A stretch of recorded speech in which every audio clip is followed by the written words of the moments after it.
All right, welcome to another episode of Real Estate vs. Technology. I'm your host, Norman Kinsey. We have our co-host, Mr. Dan Gandy. Welcome, Dan. I am glad to be here. Awesome, man. Always a pleasure to have you. And before we actually introduce who our individual guest is today, I want to remind you all to like, subscribe, hit that notification bell as we want to grow this podcast and get it out to more individuals to see the show so we can serve more people in this amazing community. And I want to tell a quick story before we get started here. The quick story is I was in San Diego before I introduced who our guest is. And the person that I met, there's a story that says, don't judge a book by its cover. So I met this individual with my wife in an elevator. He doesn't even know this story. He tells me the night before he was out, he was drinking, a little hungover. And I was like, oh, this is a new agent or something, just looking to go ahead and learn some great things at an event that we're going to be at. Nope, not even close. This individual is crushing it in his business, in his life, traveling the world. He's growing in a successful, amazing team, doing amazing transaction volume, probably the number one agent in transaction volume in his actual market. So today we have the one and only, we have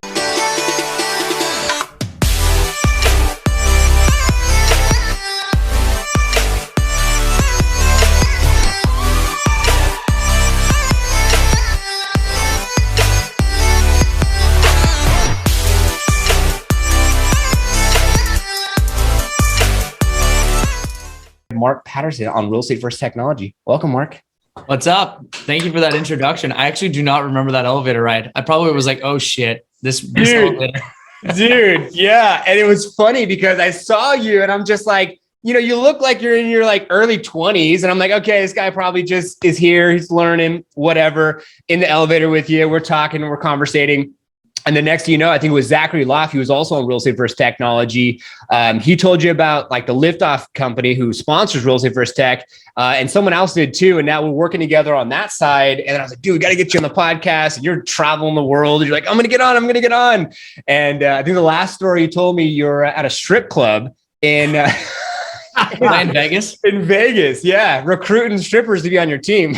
Yeah. Well, I'm trying to always talk them off the pole. I'm like, get down. You can sell yourself in a different way and make more money, girl. Yeah. So it was because of COVID. I was like, I'm going to go to bed at 9:00 in Vegas. And my Canadian friends were like, we haven't seen each other in a year and a half. You're really going to go to bed? I'm like, dude, come on. Well, 5 a.m, I'm at a strip club. I'm like, how did this freaking happen? Yeah. So I go there to try to recruit agents. Dude, I love it, man. Hey, however you need to recruit, it's all good. But let's Canadians know how to recruit. Exactly. So let's start from the beginning. Let's start from like, why'd you get into real estate? How long you been in real estate? Start there so our viewers and listeners can kind of get some backstory on you.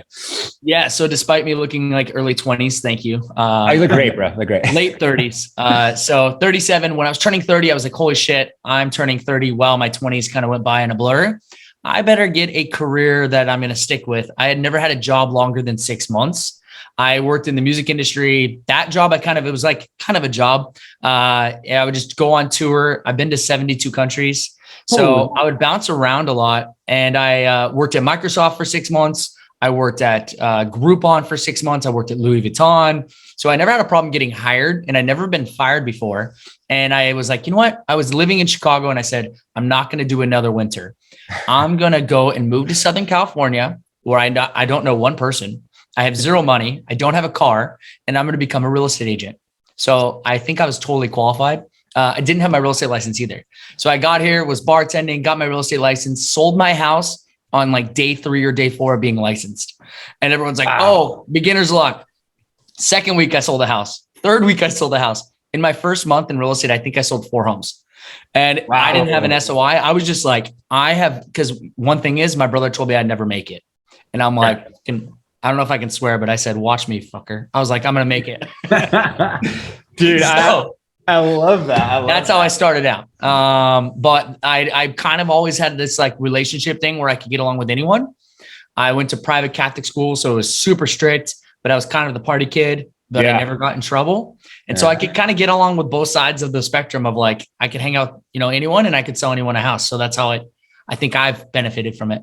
Wow. That's amazing. I actually was listening to a podcast, and I just wanted to put this out there because the story you talked about was the one that you had to pay back your father because of the moped. I remember you were talking about the story going around the corner, you'd fix your hair. Yep. So yeah, when I first started out in real estate, I didn't have a car. I had a moped that my dad gave me in college, but apparently he didn't give it to me. He said he loaned it to me. So when I was like, he kept bothering me about it. And I'm like, Dad, this is like 8 years ago. Let me just like, okay, fine. I'll pay you for the moped. So I sent him money for the moped and I said, never bring it up again. Dude, but yeah, so if you have any like things holding you back and you think you can't do real estate, because those are just lame excuses. dude, a moped gets you around, right? I love that. I love that. So do you still have it? No, because I lost it. Oh my God, that is too funny. So I know that you're growing a team, and I have a couple questions before we get into like the mix up round with Dan, get more into the technical like tools and stuff that you're using on like the tech side. So like team wise, what did you guys do on transaction volume past 12 months with your team? Last 12 months, it's been almost, I would say right about 800. I think it's at like 797. Holy moly. Wow. So there's been like some of my mentors. It's cool is like just because of you become who you surround yourself with. Yeah. So shout out to Dan Beer and Kyle Whistle. I joined them a year and a half ago in their group, and they really Kyle Whistle's office, which he's like one of the freaking smartest people in the world. He's like a block away from me, and he lets me copy anything and everything. And he just basically is like, hey, Mark, here you go. So with them, I was able to build this huge team because they showed me, they were the people like right in front of me showing me how it was done. So I had no fear. And I just really went from, 15 agents a year and a half ago to meeting a guy in Arizona at an event. And he said, I watch you on social media. You're not thinking big enough. I want you to have 200 agents on your team. Cause he kind of did the math with me and he was like, well, here's 15 agents. Here's 200 agents. Which one sounds better? And I'm like, oh shit. And then, so now I'm at 90 agents, about 92. Wow. And I want to get to 200 agents on my team by June. Dude, that guy in Arizona. Yes. Can Mr. you Fazio. Okay. Chuck Fazio, Revelation Realty. Okay. He started that brand. I think he had 3,000 agents or something. I honestly didn't know much about him. I was kind of like, who is this person? But then I also met the CEO of EXP and I was like, who is this person? And then he went on stage and I was like, oh man, I should probably research people a little bit more. Like that's a good thing is like, then I can have conversations with them and not, people think I'm just a brand new agent. Dude, like me and you in the elevator, you know what I'm saying? And that's so cool. It's like people are listening right now. The people that are the most successful are the most humble, giving, caring, and just forthcoming. They'll get like Dan barely even got out his word. He's like, oh, this is the person. Like there is no like, well, let me hide this for myself. Like I have something you don't know. No. Who cares? There's so many freaking sales. And the ones I want to give, why don't you want to help them out? Because if they're willing, the coolest thing is I love when I see people that ask for help and then they implement. I've got a kid. He's probably, he actually might be younger than me, but he's definitely like big buff dude. Colton Whitney in Orange County. He joined me. And then all of a sudden, so he's got his own team in Orange County. He copies everything I say. Danny Burgess up in Bay Area. He copies everything I do. And he's like, it's working out for them though, which is awesome. Wow. Like looking at what they're implementing, and Danny just had his first year over 100 million. Colton, same thing. Like they're absolutely crushing it. Wow. That's amazing. Absolutely amazing. So, links are below. Follow this man. Follow Mark. For sure. So I guess the last couple of questions, I mean, are you doing anything with your team? Like, do you do like the traditional kind of, buyer specialist, seller specialist? Do you train your agents to do both? Like, how does that work? Yeah. So they're allowed to do both. What we suggest is that if you're brand new, you can't do a listing by yourself. You have to have at least 6 buy sides under your belt. And then when you do your first listing, you're going to have a mentor with you. Nice. So we have a mentor mentee program. Mentors are anyone who's done a deal done 12 deals in the last 6 months and also have done a listing, and they kind of fall in line with everything Porchlight. I've got agents on my team. Culturally, they're great. They may not jump on the huddles. They may not come to all the meetings. So you know what? They're not a mentor. The ones that are the huddles, the meetings, the ones that contribute all the time, they're the mentors because they basically are mini me's. Yeah. And then it helps me so I don't have to, it's basically leverage, but then they're incentivized and they're paid for it. Dude, I love that, man. I love that. It was funny, a little backstory. I'm going to the gym and our co-founder on the liftoffagent side, he's an Asian guy, super cool, named Smith. And I go to the gym and Dan doesn't know this shit. I go to the gym and there's this Asian guy. He's a huge buff dude. I'm like, if I'm going to get coaching, I want to get coaching from that guy. Cause it's like lead by example, right? So I love how you're doing the lead by example model. And you're not just like, just learn from this person. Like, no. Like learn from someone who's doing it and is leading by example. So that's what awesome. I love when you go to a conference and someone's like, oh, I got this lead source. I'm like, okay, what's your ROI? How many closings did you have? How long have you been doing this program? And what does it cost you? And then they're like, well, I just started. I'm like, okay, then it's not a lead source. Tell me when you get some closings. I would just said that because then I'll copy you. But everyone's always got these new ideas that it's like, no, just focus on the basics, focus on your client.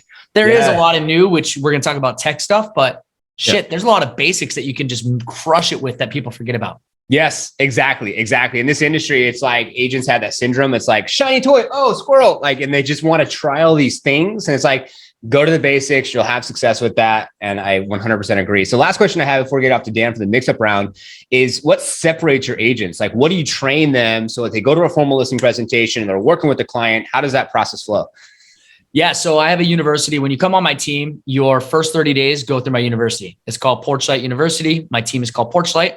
We're brokered by EXP. They go through the university and it trains them anything and everything. So it's through Teachable. It's 190 modules. At the end of each module, there's a quiz. At the end of that 30 days, and while they're going through it, they have to make 2,000 dials through Follow Up Boss, our CRM. They have to do 5 buyer presentations via video sent to our admin team, showing like, hey, I know how to, when I meet a client face-to-face. They have to do 5 sample offers. So we do like a cash one, a VA, conventional, et cetera. Yeah. And then we also have them do an in-person final exam of 150 questions. They have to get a 95% or more. That's the private Catholic school in me. Or they have to start over. Start over on the exam. So they go on that, and that way we can train them up. And then once they pass all that, that's when they get aligned with the mentor. We don't want them aligned with the mentor day one because they don't know anything. Yep. We want to have them have a baseline of education before they're introduced to one of our mentors, because we don't want the mentee to be an asshole, which means you just ask a bunch of questions over and over again. To this mentor, it's like, we have this university here. Go there first. If you can't figure it out, go to the mentor for real life examples. Got it. I love that. It's sweet. And then on top of that, when you're handing them off to the mentor, you already kind of went through a standard operating procedures, look for key performance indicators to know that this is going to be an income producing activity with this agent who's already gone through this process and already got the score that you're looking for. And that's huge for real estate professionals listening to pre-qual, say a potential buyer. So you're not spending how many hours of client acquisition before you actually get to closing to be able to earn the business. It could be who knows how long. Or same thing on the Liftoff Agent side. We go through strategy questions and ask specific questions so that way people don't waste people's time, because that's not a fun rabbit hole to go down. 100%. Yeah. I mean, like the do you have a minute questions don't happen because it's not allowed.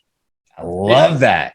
I do not have a minute. Look at my schedule. I have 0 time, and I don't have any time for a brand new agent. No offense to them, but you know what? Prove yourself first. Yes.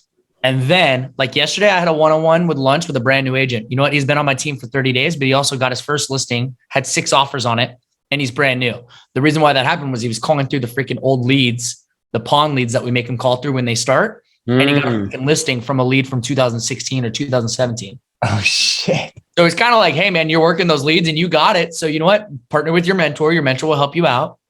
Wow. And so I did a one-on-one lunch with him. I'll waste time with him because he's freaking going to contribute. He's going to be a badass. You create a Navy SEALs of real estate mentality, right? You got to go through my process. If you're not, you're out. If you can't score here, you're out. My dad's a naval officer, retired, and he's an Olympic coach. So I went to private Catholic school, Navy father, and freaking Olympic coach. Imagine what my life was like. Dude. Follow the rules, give 110% or get the fuck out. And give me my money back from my damn freaking scooter. Yeah. Moped. I love that.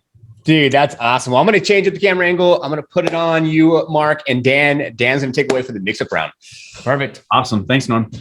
And what I wanted to preface this conversation before we go into tech is that there was a lot of similarities to your story. I lived in the Cleveland area, got sick of winters, graduated college, packed my car, moved to Silicon Valley with no job and a dog, and was like, I need to not live here during another winter. And Mark, that totally resonated with me because I was like, I got to create my own career here. There's no parents to go live in their house. So it's huge, man. That's definitely. It does. It gives you that like, all right, my back's against the wall. Let's go for it. Cool thing is like my parents are tough, but if I did have to go home, like they're not like, they would let me in and they'd be totally fine with it. They wouldn't even care, but I didn't want that for myself. You got to put yourself in that situation to pave your own pathway, I always say. So, dude, that's awesome. Amen. For sure. Well, let's drop right into tech. I know you guys are a part of the fast forward movement. You guys got a lot of cool things going. What has been the most innovative piece of technology that's helped scale your real estate business this year? Woo. Shit, that's a loaded question. But the biggest thing I would say is it sounds weird is its scalability is the relationships. Like, yeah, it's not tech, but social media, like that there, me being able to stay in touch with lead sources. And I mean like whale of lead sources, meaning hundreds of deals that they give me a year, hundreds of leads, pre-qualified buyers, ready to go sellers. Those relationships is what changed my business. So social media for me is massive. Whenever I go to an agent's page and their profile is private, I'm like, are you a secret agent? Like, why aren't you letting people see your daily actions? People love seeing success. So, if you can use that to your advantage and people are like, oh, I hate Instagram or I hate this. I'm like, man, I love it. It freaking brings so much business. They're like, oh, negativity. I'm like, well, I don't look at it. Like, I don't go there and like look at people's stories. I just freaking like go through and post and make sure people know what I'm doing. Yeah. So tech wise, also, I would say Sisu is an amazing thing. Track and measure everything. So we use Sisu, which is known as like kind of CTE is a similar one, but Sisu, it's SISU. They really help me just measure and see where my projections are. I know that for us, August, for some reason, is always slow. Well, if you look at our July's got a ton of festivals in San Diego. People are out and about 4th of July. So what we do is we really focus on doing a lot of competitions in July to get our sales up in August. So we focus on those little things, and that's the way we know it is through Sisu. Yeah, that's good. It's that performance intelligence is really what allows you to pivot and where to put marketing dollars and what to do in terms of sales. That's massive. Sure. And then in terms of agent recruitment, being able to build a team so fast, what would be probably your number one, number two piece of advice for somebody that's trying to expand a team and maybe has just never done it? Yeah. So go to my Instagram again, Porchlight Realty team. Okay. Look at what we post. We post rarely ever about homes. We post about our agents and our community and our family. Our community meaning our team, our agents. So we have 92. Our team, we may get like 1 or 2 agents a year off of online ads. We have WiseHire out, but the person that applies to our WiseHire ad is not usually our culture fit. Yeah. The people that come to us already know, like, and trust us through social media. Plus our clients see it and they're like, they don't want to see another sold home and another this. They want to see like, what is it like your day-to-days? They love that. And so that's what we post about. And so that's been our biggest drive to get agents to join our team is our team recruiting and then also our social media for our team. I love that. That's super cool. And then in terms of maybe productivity, we talked about Sisu, but really like what is the piece of advice that you give agents when they first get started to making sure they are time blocking and creating consistency and building a pipeline? Yeah. So advice is, have some sort of morning routine, jump on a huddle if your team has one. If you're not on a team yet and you're a new agent, join a team. Solo agent, super amazing. But you know what? It's really hard to get started. For the ones that are new and crushing it and being a solo agent, hats off to you because it's very lonely. But join a team and a good team. Check what their lead sources are, all that good stuff. But if you're going to go with the team or if you're going to be solo, I would always say the same. Get that morning huddle done, do some script role playing, jump on the phones. If your goal every day, if you can set 2 appointments a day, then you're going to be doing fine. So if you do that 5 days a week, that's going to be your goal. Just set 2 appointments. Don't worry about the dials. Don't worry about that. But if you're having conversations and you're not converting or you're not setting appointments, just go for that appointment. A book to read, go for no. It's a great book for you to start out on. Just constantly go for that appointment, 2 a day. Some gamification for it. What we do on my team, every other month, we host a contest. Some things that we do is we make each thing you do worth points. And the things that we make point values are leading indicators. So things that you're in control of, conversations. So we make them do every day. Well, we suggest 5 new, 5 nurture, 5 sphere of influence or like past client people, and then 5 video. And if you do videos like, hey, this is, Mark, or hey, Mark, checking you out, just making sure that you got those listings. Let me know if you have any questions on them. Send me a text or whatever, or you could do one on Instagram, whatever you want. But if you do that, and that's 20 activities a day, and you get those 2 appointments, holy shit, you're going to crush it. Pipeline's going to explode. And Sisu allows us to track that. So we have it all up on our whiteboards in our office or on our big screens in our office. So all throughout the office, there's like massive big screens that show all of our tracking. I think that's, you brought a big point up that it's not really technology, but it's driven by technology, is that, well, first you have a set of people who don't want to cold call. That's not for them, right? And maybe social media is their lead generation. But ultimately what I'm trying to get at is that nurture. Like the people who, if you want to know how to be a great agent, it's start to build relationships, but then don't fall off. And I think that is where I see the most failure rate, is that people are great with people, but they don't have the organizational skills, or they don't know the metrics of being like, all right, I talked to 5 people yesterday. What am I going to do with them now? Yeah. You get their names, their emails, their phone numbers, their birth dates.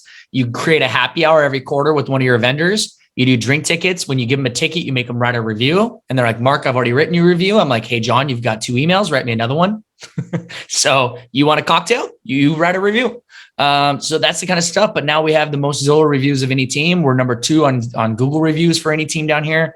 So that's what you focus on. And if you don't want to prospect and cold call, well, hey, look, if Ryan Serhant says add 3 people per day to your database, and that if you add 3 people per day, then you got 3 people to call, you got 3 people to follow up with, like, you got that, and build it up. If you got 400 people in your database from your SOI or from your social media, your banker, your person at the gas station, your person to your HOA, if you had 400 people, they convert at 10% apparently. And that's if you work the database. And that's going to be not only do they buy or sell, but it's going to, if they buy, sell, or they refer you someone. If at 10%, it's 40 deals. You just need 400 people in your database, but you got to work that database. I had this exact same conversation with one of my downline agents. He was like, I gave him like, hey, like, this is what we need to do in terms of goals setting and making sure that you're making these daily calls or these weekly metrics of what you need to do. And he's like, I'm just not seeing success yet. I was like, you've been licensed for like 3 months. Like, you need to be able to create that consistency over 6 months. And then it's going to start to pay. You're planting carrot seeds everywhere that are going to be able to harvest and flourish. And, I think one of the biggest things that we stress here at Real Estate versus Technology is that people are going to give you amazing advice, but you have to go out and implement it. Right. Yes. And that's why, like, Kyle or Daniel or whoever, right, is sharing all this amazing information. They know that 95% of people are not going to implement it. Yep. And you got to make sure you have your right things. Like, I have my list of 10 things that I'm implementing this quarter. And you know what? Until that list is done, I'm not adding anything. Yep. But they're big freaking nuggets, like starting my insurance company. Like, that's going to take a lot of time. And I'm interviewing the first person today for that. Next one is starting this new website that I'm doing with liftoffagent. That's on there. I've got a bunch of stuff that I go after, but you know what? I freaking implement. Is it the best? Absolutely not. I have a podcast. It's called Mark Pattison Show. I think it freaking sucks, but you know what? I did it. And people love it. They're like, oh, it's so good. I'm like, really? Oh God. You listen to that? It's awful. This podcast is probably awful, but you know what? We love it. We're doing it. Yeah. So that's what I say to people all the time. I'm like, freaking implement and don't go away.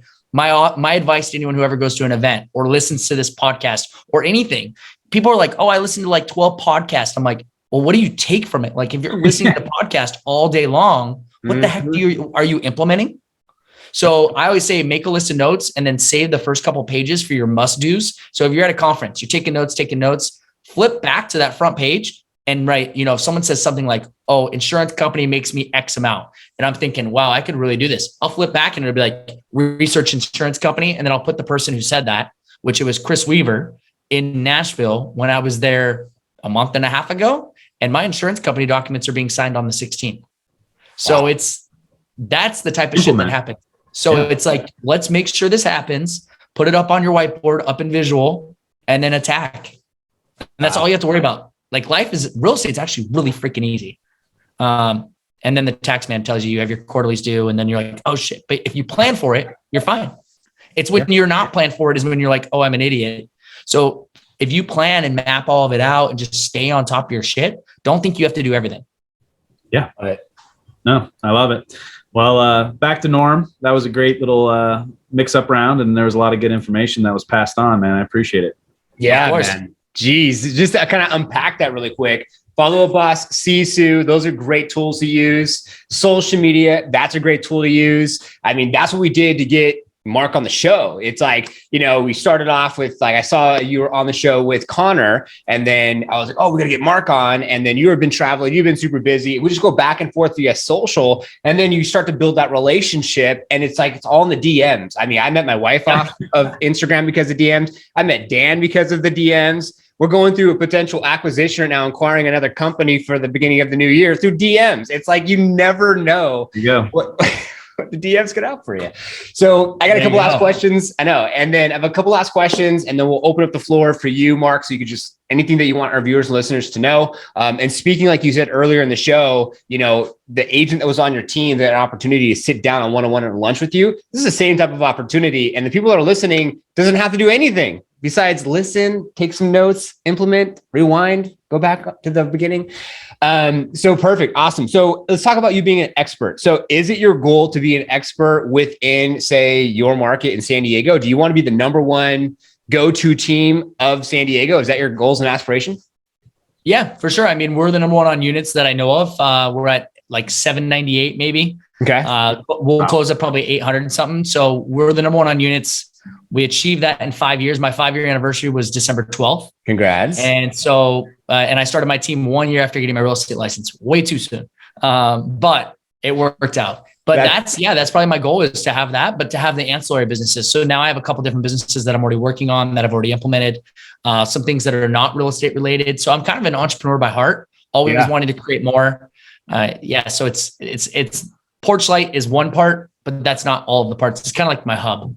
Got it. Okay. So diversification, having the spokes on that hub, so you can always be able to have the wheel turning and be able to. I'm sitting in a building right now that's going to be a 10-story, 100-unit hotel that I'm building. So we're breaking ground. We're going to demo this building in a year and a half. I bought the buildings next to each other, and we're going up and building a Airbnb hotel with bars below it. And I'll have 22,000 square feet of commercial rental space for myself. Amazing. That's another project. And we know what I'm doing? Absolutely not. Am I just implementing? Yes. And I'm surrounding myself. I go and I reach out to people who know what they're doing. That's amazing. Those connections and just building and growing. And that's phenomenal, man. I can't wait to go and enjoy and rent one of your Airbnbs. My wife and I will come out for sure. Yes, for sure. I absolutely love that. And last couple of questions. So do your agents do any traditional stuff? Do they do any farming, door knocking, that type of stuff? Or is it all new? I love it. Changing the game. Yeah, no farming, no door knocking. They do open houses. We do Zillow Flex, which is the referral partnership with Zillow. We've got realtor.com. We got a couple other lead sources, Veterans United, which is a military lead source. And then, YouTube has been huge for us recently. So focusing on that. I love that. We actually just did a Tuesday tip on Lift Off Agent side about that. If someone's searching someone or something to do in San Diego, you need to be popping up with showing them or teaching them the hiking, the biking, the shopping, the everything to do, so you can be that expert, which is an authority in your market. So last question I have for you, and then we'll open the floor up to you, closing out the show today. What's your secret weapon? So if I wanted to list with you or one of your team members, what would you say to me to give me the confidence? What's that secret weapon that's just like, all right, I'm done, let's go. What do I sign? We win the listing before we walk in the door. So one thing is we provide value before we even go on the listing appointment. When I knock on their door, they're like, Mark, so glad you're here. Let's sign the paperwork. That's essentially because all the things we do that lead up to the listing appointment. So say you get the listing today and it's for a listing appointment on Saturday. You're going to talk to them today because you set the appointment. Tomorrow, you're going to send them a title report. Thursday, you're going to send them something. Friday, you're going to send them something. And then by Saturday, when you knock on the door, they're gonna be like, oh my gosh, you've been working so hard for my listing. I'm ready to go. Wow. I can't stress that enough, because when I was working with Brett, we used to drop off a fake FedEx box. It wasn't fake. It was a FedEx box, but we would drop it off on their. We have those. We have them right out here. You can grab them from the FedEx store. Yeah. And people would just there was only one time somebody was bitter about it, but everybody else was super super over the top. They were just we would walk into the listing appointment and they're just wow, so I interviewed the top 4 agents in this market and no one did what you did. So let's just get this done. And that's exactly what you said. And the first line you say when you walk in is, where can we sit down and strategize? Because they're like, oh, I want to show you my house that I remodeled in 1980 and how amazing it is. You're like, no, let's sit down and strategize. And then you pull out the title report, you go through it line by line, you check spelling of that, like the name, the address, the square footage. I've had it where a house was 2932 square feet and it was actually 2392. The numbers were swapped by title or by the county screwed it up. And it was actually the reverse. It showed the house was smaller than what it really was. That's a big money. Big deal. Yeah, before you freaking go on the listing. Wow, that's amazing. And you're automatically building value, 7 triggers to yes. And then automatically they're probably deep diving into your social media after all those touches. And they're probably going to talk about like whatever. Oh, I saw you went. How was your trip? Oh, you just got back, yada, yada, yada. So all those private agents, if there's anything you could take from this episode, take your Instagram off of private. So I'm going to change up the camera angle. I'm going to give it to Matt. Go ahead and take it away. And how do you want to end the show, Mark? Yeah. So I would say if you want to learn more of this kind of stuff, I am doing that podcast. I am doing a YouTube show. So if you look up Mark Pattison Show on Spotify, iTunes, and then also on YouTube, subscribe. I'm constantly giving out tips. Like I said, I think it probably sucks, but people are apparently loving it. So I love that. I love it. Well, links will be below so everyone can check out Mark below with all the links. Mark, thank you so much for being on Real Estate vs. Tech. Really appreciate your time today, man. Of course, man. Thank you so much. Dan, thanks for co-hosting. Appreciate you. This has been a great one. Yeah. One of the best. One of the best. Amen. Amen. You sound like my mom. She thinks I'm the best too. So no. Same as mine. Best son, best everything. I know. It's always good when we have other, there's no diss to any other brokerage, but when it's another EXP agent on and then we're talking the same values and systems and it's good. 100%. We see the same way of just give and sell a shit ton of real estate.